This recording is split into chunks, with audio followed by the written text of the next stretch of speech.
We're looking at the SPX, and before we continue forward, I want to remind everybody that this is strictly for educational purposes only, not meant as a recommendation to buy or sell anything.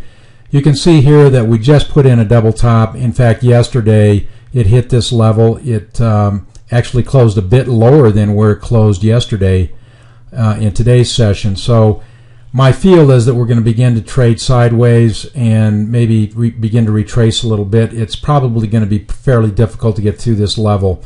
If it in fact does get through this level, then that's a whole nother ball game. But I really believe that we're going to probably retrace here. Now there are several other support areas that I could point out, but the one of significance is 1085, and you can see here that it resides here at this shelf at the lower part of this that was put in November and December, and you can see that there are multiple touches at this area, so there's a lot of confluence here.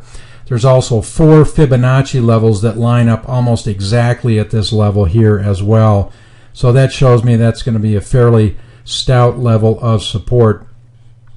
This spike low that was put in down here certainly has to be respected as well, and that's at, I believe, about 1044. Now the stochastics continues to be in the overbought area, and it can remain there for a long time. As you can see back here, it did for a while as well. So there is no indication here about what it wants to do, and the MACD is not showing me anything but bullish signs at the moment. So we could languish here before coming back, but I'm not sure that we have the kind of steam to take this index up through this level.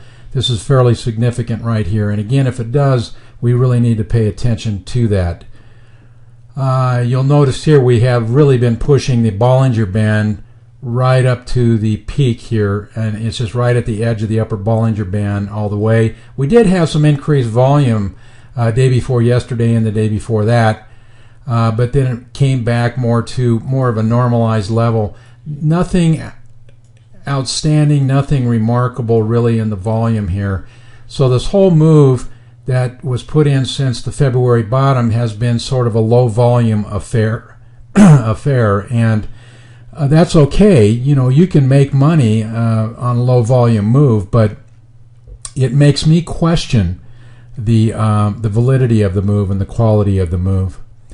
So we're going to go ahead and take a look at the comp Q.